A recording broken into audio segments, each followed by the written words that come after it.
Mykola, we have to leave it there, but thanks very much for joining us live there from Kyiv. Well, plenty more on that story here through the course of our future editions of Global. But let's pause, let's catch up with business. And Jonathan is here, and what do you have for us? Hi, Matthew. It's not unrelated to what's going on in Ukraine. The global cost of living crisis that many people have suffered from. Food and energy prices have gone up because of what's happening in Ukraine. Hello, everyone.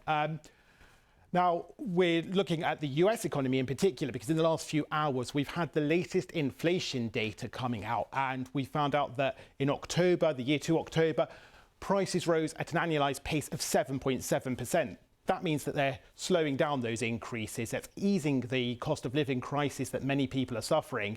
And that means that the US Federal Reserve will be under less pressure to increase interest rates by quite as fast a pace as it has been doing.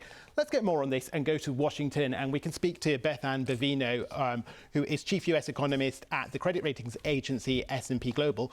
Beth-Ann, thank you for joining us. Let's start with this. I mean, this number shows us that the cost of living crisis might be slowing. What does it mean about the US economy? Well, it certainly is a one positive piece of news, because what we have been seeing is that as much as the Fed was pushing rates up higher and higher, we weren't seeing an impact on prices. What it says is that demand is starting to slow, and we're starting to see it in some of the data that's coming out in terms of prices. I would, though, warn you to keep in mind that while it's a relief to see some softening in prices, keep in mind that number that you put out, that total CPI number, is almost 4 times where the Fed would like it to be. Its target is 2%. And core inflation, while that also came down nicely, that's 3 times where the Fed would like it to be. So the Fed still has a lot to do. You mentioned the Fed's target of 2% for inflation. The other part of its mandate is maximum employment in the US. Now, with the holiday season fast approaching, it's normally a time of increased consumer spending as people buy gifts for Thanksgiving and Christmas. That's going to put more pressure on demand. Does that mean that we're unlikely to see any more slowing anytime soon when it comes to inflation?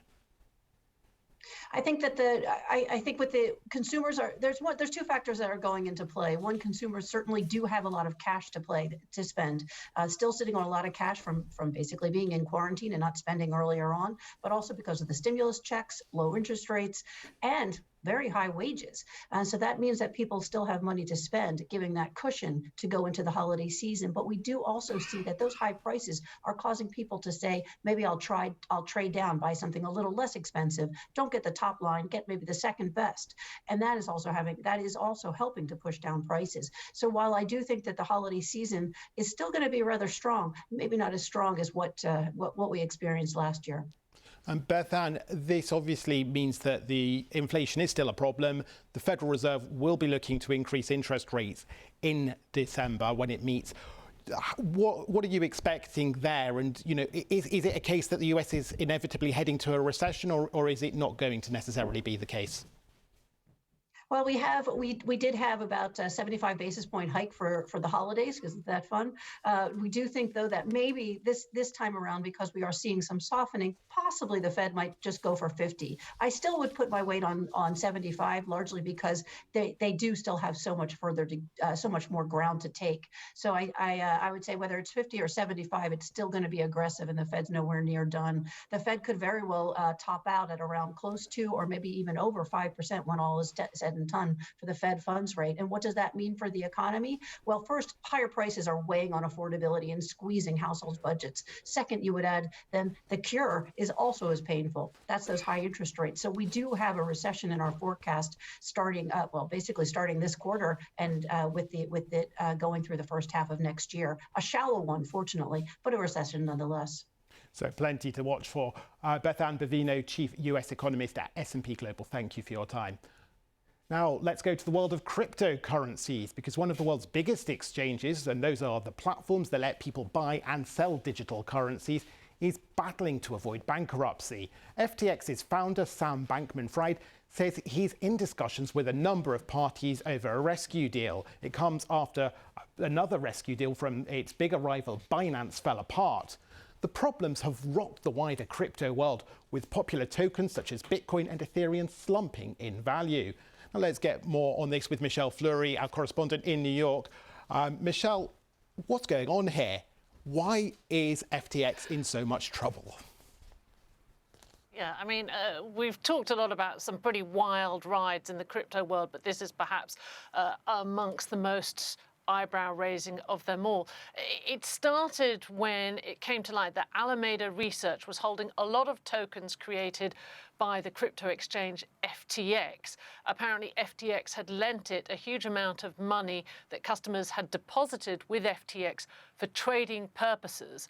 Then what happened is FTX's main rival, Binance, dumped all of its holding of FTX's tokens based on that news. The price crashed, Alameda became insolvent, and in turn that meant FTX was no longer viable. In fact, we learned that there was a huge number of customers desperate to try and get their money out. And so FTX turned to Binance in a kind of strange twist of fate, which is the world's biggest cryptocurrency exchange, for a bailout.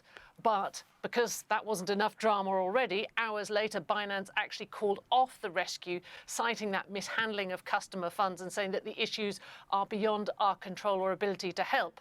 Fast forward to where we are, some 12 hours later, and FTX's Sam Bankman-Fried, or SBF as he's known in crypto circles, tweeted on Thursday morning that he is still trying to find a buyer to try and bail out and sort of save FTX. Michelle, so what more can Sam Bankman-Fried, the founder of FTX, what more can he do? Are investors going to lose billions, or is there any glimmer of hope for them? Well, look, I mean, part of this is an insolvency problem. So if he can solve that liquidity crisis, that sort of crunch where you had all this rush of people trying to withdraw their money in one go, and they just weren't able to kind of deliver on that. If they can find a backer that will help them through this, then there is a possibility. Interestingly, FTX's Sam Bankman-Fried has been tweeting this morning. He's apologized. He said he should have done better.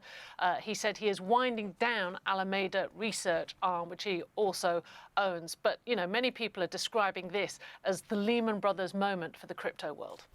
So possibly the sign of bigger problems ahead. Plenty more on that from Michelle in the hours ahead here on BBC World News. Thank you very much, Michelle.